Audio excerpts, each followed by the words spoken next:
Buenos días a todas las personas que nos sintonizan a través de las plataformas digitales de La Voz de América. Estamos hoy desde la Organización de los Estados Americanos con José Antonio Peraza. José Antonio es politólogo nicaragüense y la semana pasada, el jueves, fue liberado junto a otras 221 personas y llegó hasta aquí, hasta Washington, D.C. A unos cuantos días, casi una semana de su liberación, José Antonio, si nos puede contar un poco cómo han sido estos primeros días, no solo desde la libertad, sino desde Estados Unidos. Bueno, en primer lugar, ha sido un reencuentro con la libertad, ¿no? Porque uno se acostumbra a estar encerrado y a estar dando vueltas en el mismo lugar. Entonces, el primero es la ampliación, digamos, del espacio de movimiento, y el otro es acostumbrarse a comunicarse con más personas, ¿verdad? Porque en alguna medida sufrimos mucho aislamiento. El otro tema importante es el tema de la luz. Nosotros siempre estuvimos en celdas muy oscuras y cuando salíamos al sol, las pocas veces que lo hacíamos, cuando regresábamos, eso nos afectaba un poco la visión. Pero en general es darnos cuenta de lo que se pierde en regímenes como el de Ortega, que se vuelve casi una normalidad, ¿no? Que estemos aislados, que la gente tenga miedo, se tenga que estar, digamos, preocupando la gente de qué va a poner en su WhatsApp, qué va a poner en sus redes sociales, etcétera, etcétera. Por lo tanto, recuperando la cultura de la libertad y en mi caso, por ejemplo, actualizándome de todas las cosas que no sé de 2 años y que hay montones de cosas que no sabía. ¿Cuáles son algunas de las cosas que más le ha impactado conocer después de esos 2 años sin haber recibido información del mundo? Bueno, la gente que preguntaba por mí, la gente que estaba preocupada por nosotros, las actividades que se hicieron para que nos liberaran, que sabíamos que existían, pero no las teníamos ubicadas con tanta. La guerra de Ucrania, que sabíamos que existía, pero no en la dimensión. Y la presión que tuvo el régimen desde diferentes ángulos que nosotros la sabíamos, pero ahora ya la estoy viendo en todo su detalle y no me extraña ahora que esa presión de alguna manera haya tenido impacto que nos permitió salir de Nicaragua de la forma abrupta e intempestiva como se dio. Estamos aquí hoy en la OEA escuchando los resultados de un nuevo informe sobre torturas y represiones que viven los presos políticos, pero en Venezuela. ¿Cómo le hace sentir escuchar que estos patrones se repiten con presos políticos como usted en otros países de América?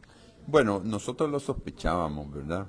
Nicaragua en la década de los 80 utilizaba el método, digamos, represivo del Stasi, de la antigua República Democrática Alemana.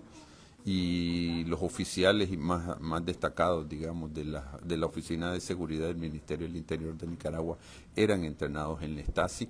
Posiblemente eso fue aprendido por los cubanos, digamos, hace unos 40, 50, 60 años.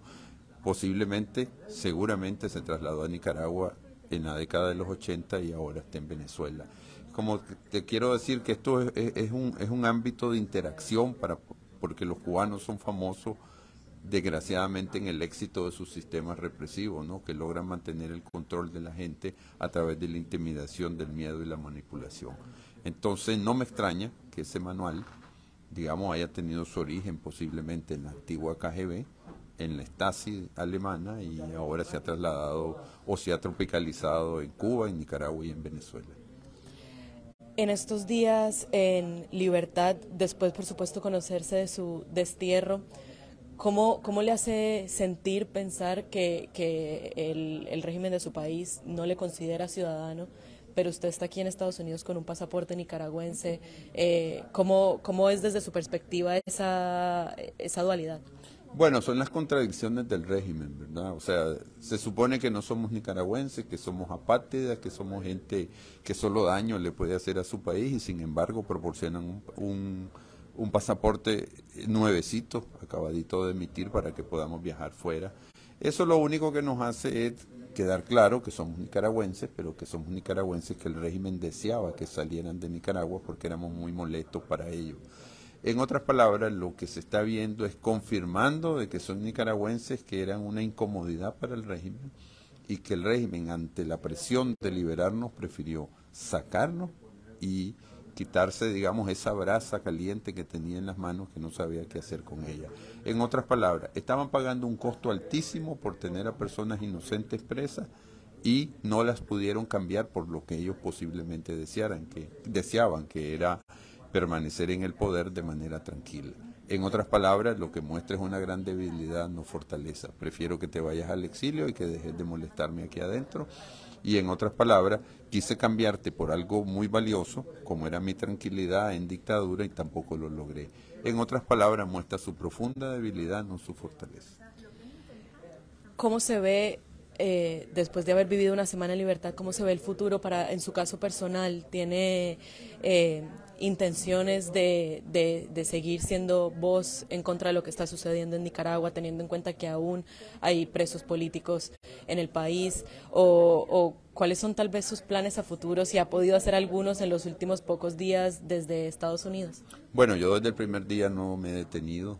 Prácticamente casi he estado durmiendo 3 horas porque comunicándome con personas y buscando trabajo y todo ese tipo de cosas. Mi destino está comprometido con Nicaragua y eso no va a cambiar. La cárcel no va a cambiar eso, más bien lo fortaleció. Lo único es que tengo que dar prioridad a las cosas y en este momento es buscar trabajo, organizarme, tener donde vivir de manera permanente y y estar de manera estable para poder seguir luchando en contra de esa dictadura. Lo que queda claro es que estamos listos, estamos preparados emocionalmente para eso y lo vamos a hacer. Gracias. Gracias a quienes nos sintonizaron y por supuesto recuerden que mañana tendremos un conversatorio también en nuestras plataformas digitales con varias de estas personas de expresos políticos. Mañana a la 1 de la tarde a través de las redes sociales de Voz de América y en vozdeamerica.com. Gracias por seguir pendientes.